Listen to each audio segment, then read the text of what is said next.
Okay, now for commodities. Copper, I mean, it's not exactly a precious metal, so it hasn't gone up. This is how you can tell that the recent rise in commodities is not just across the board, right? It's a little specific to the fair trade, I would say, and to some geopolitical tensions and to local supply demand. And copper did not partake in that rise. As you can see, it's still hovering around this 355 low. It's clear support. Look how many times it pivots there. So, it pierces below, but it doesn't close below. So we're just hanging at the lows. I do think that the dollar will come down. I think that will help copper. But I do also think that the market will go down with the rates going up. Even if rates stay where they are, actually, I just feel like the markets technically, they're just way overbought. They need to come down, and they will come down. So, markets going down should send copper lower, but dollar going down should send copper higher. Overall, we just probably just grind sideways, maybe small bounces here and there. But I don't see a huge rise in copper, even though fundamentally, middle to long term, it should go much, much higher. Technically, I like this kind of pattern where it's sort of trending lower but not breaking down. So you could just wait until you have a bit of a breakout of this zone. For example, once you imagine you grind sideways, it starts to curl back up and then closes just above this level here, 3.67, 3.68. By the time it does that, it clears these two highs and also probably breaks out of this descending, and therefore you'd have a bit of a pump higher, 3.8, and then we'll see what happens, depends on everything else. But for me, copper, not unbelievably strong. If the market could just send it all the way back down to this lower level. But again, dollar going down, if it goes down, I think it will actually, could just pop it out. So we'll see what breaks first, but that's my take on copper. Natural gas, which I used to cover, and to be honest, I miss it because I was waiting for this breakout. It finally happened. Now we had a little bit of a pit stop here. Nothing too crazy. It's a big move, right? From 3 to 3.5, even 3.6.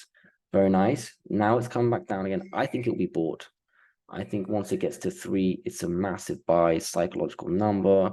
Prior resistance equals support. We also have this ascending. So any drop down here, it could actually get bought before it hits 3. A lot of people probably waiting to buy there, which is probably why it won't get there. So I expect good buying. Today was a bad day for natural gas, down 4%, close at low of day. So we could have a bit more of a flush out, but I think it's a great buy here.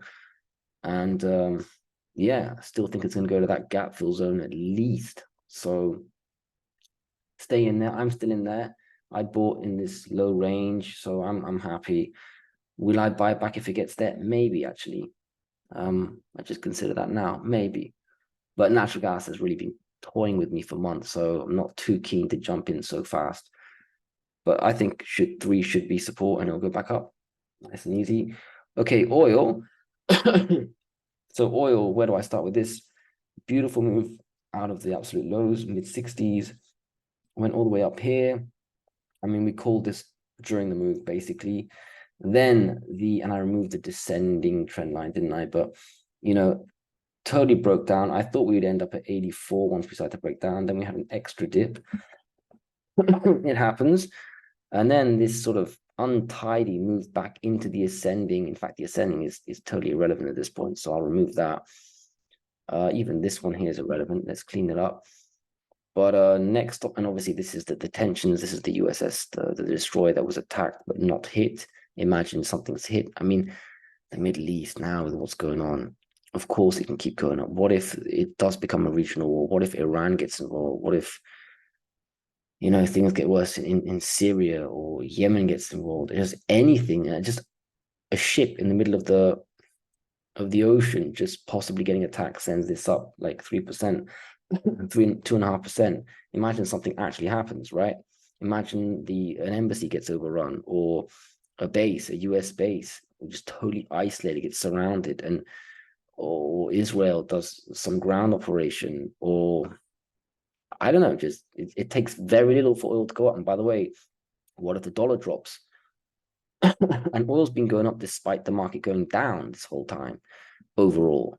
So normally oil goes down with the market, and it's been going up despite the market going down. It's been going up despite the dollar going up. and it goes up very quickly on geopolitical exacerbation. So for me, and obviously it's a resource, like fundamentally long term, it should be going much higher, triple digits. Everyone knows it. You got the OPEC cartel that want it higher. So many reasons for this to go up. And yeah, next stop, to be honest, 94, 94, 95 high. And then once we close above that, I don't even think 97 will be support, will be resistance. That's my prior trend line. I actually think I might have to remove it and just move this here. I think we go straight past 100 and go straight to 105, 104 actually. So I'll just readjust that a little bit. This will be a rough one. So there you go, bullish oil. Uranium, wow, this one, beautiful, touched 28.5, came all the way back down again. Look at that. That's what I mean by people waiting on the retest, but it never gets it. So it's just those greedy people waiting, or maybe even waiting below and never get it. And looks like we're curling. And do we go back up? We should, but you know, uranium, sometimes it goes down. It goes down with the markets. So if a market crash continues, does uranium go down or does it do its own thing? To be honest, I think it's been doing its own thing. You know, look, breakout, nice and up, goes down coincidentally with the markets, retest, it's pure technicals. Just test the resistance, retest support, go back up to resistance, break out, go to the next resistance, 31.5. And then in the meantime, someone like me is saying, oh, it's going down with the markets, whatever. No, it's not. It's just doing its own thing. So maybe uranium is just backing and filling and just following the technical patterns that it always would do, no matter what the market or other elements are taking place outside. So for me, the close today was good, and it looks like it wants to retest the 28.5 high. Let's see. I mean, if there's an absolute market obliteration, uranium is not really allowed to be green that much. So, but it has bucked the trend many times recently. So uranium, still good, just like oil. Bit like natural gas too. Long term, these three look very, very solid. Copper, not as obvious. Okay. Gold and silver, which maybe I should do separately, but I'll just continue here in this video. I mean, yes, I bought this low here, made a video on that day, I think the day before, but I did not foresee this huge move. Even if I'd known that there would be an Israeli, let's say, conflict that takes place, you would never imagine this kind of a move. Israel conflict doesn't typically create this type of move in the precious metals, but there you go. It's not all attributed to Israel, because I think this move started just before, you know, technical bounce, and then there's just continuation and maybe some more technical momentum. But either way, totally cleared all the resistance. I really didn't think we would break out of this descending. And then when we hit 1950, and by the way, the resistance and the support, in this case, the resistance, because we're going up, I think totally is accurate. Even though we broke through, I don't think any of these lines were wrong. And of course, 1980 for me, I always said was very, very strong resistance. Even though we hit there today, I still think it's very strong resistance. If we keep going tomorrow, I don't think it's wrong. I mean, you can see clearly its resistance here. This should be stronger resistance than the others, but the others didn't exactly provide any strong resistance. So let's see. If we have a retracement, it may be pretty strong, but we have a lot of support on the way down. We have, first of all, 1950, which will be weak support, but still support. And then after that, the descending that we broke out of, which by the time it gets there may start to coincide with 1900, nice psychological number. If we break below 1900, it'll be pretty strong move, because these candles here would have been breached also on the way down.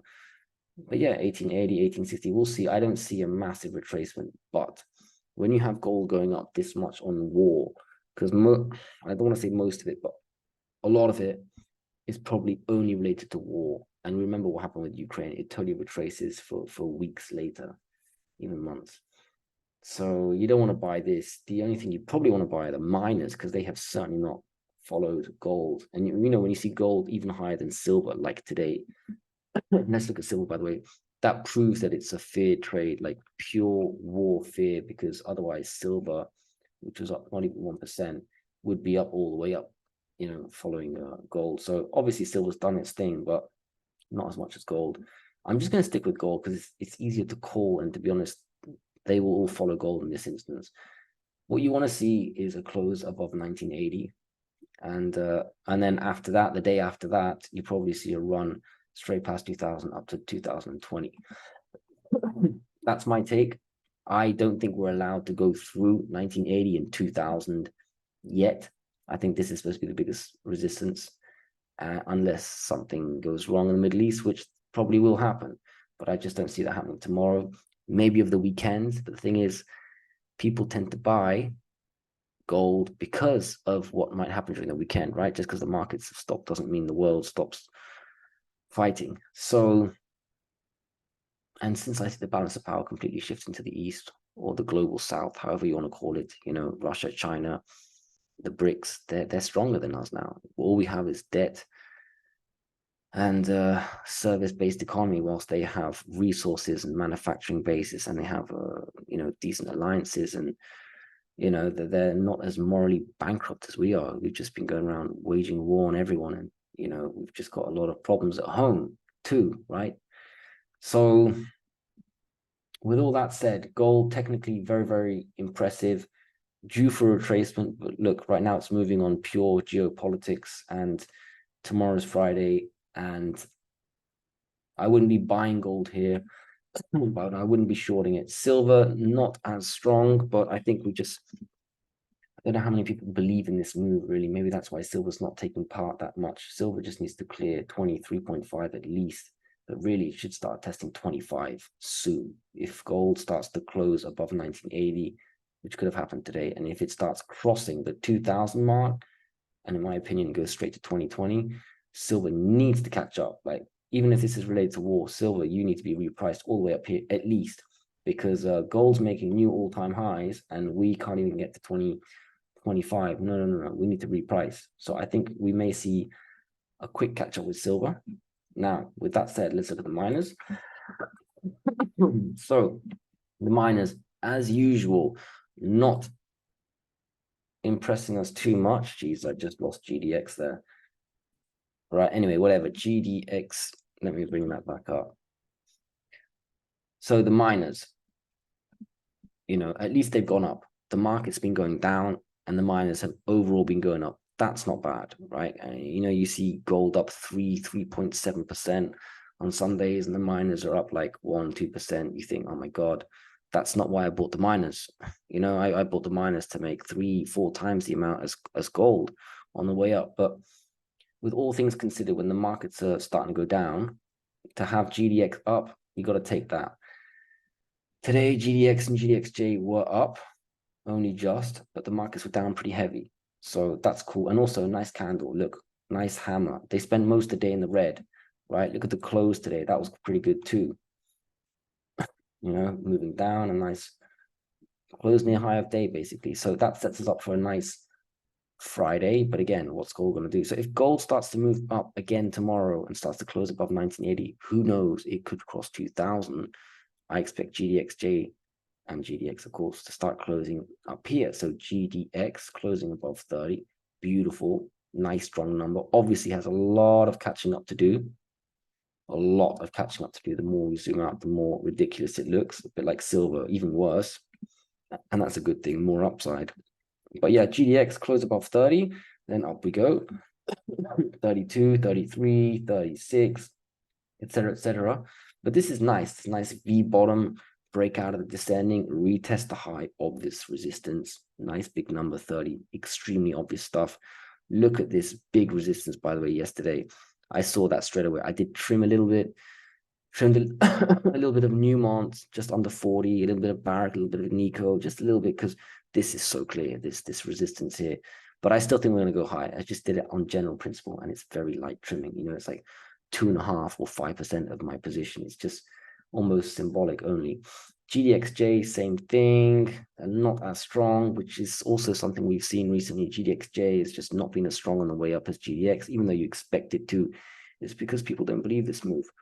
It's the same reason that silver is not up as much as gold, even though it should be. People don't believe the move, but once they realize it's real, and especially once gold starts to cross 2000, I think that's when people say, okay, wait a minute, what the hell? Look how cheap silver is. Look how cheap GDXJ is relative to its peers. Let's just buy this. And then you can start to see GDXJ start to really close above this descending, you know, and start to just run up. I don't need to go through the levels. You can see them. There's probably a few little mini ones on the way up, but just up. If gold starts to go higher, close above 1980, cross 2000, you know, let's look at gold again. Once we start, I mean, come on, look where we are.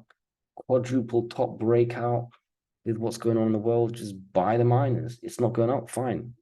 So be it. Just buy a few quality miners and sit it out. But you know, it's fundamentally makes sense. Anyway, that'll do. I hope that makes sense. I hope that wasn't too much of a rant. And yeah, good luck tomorrow.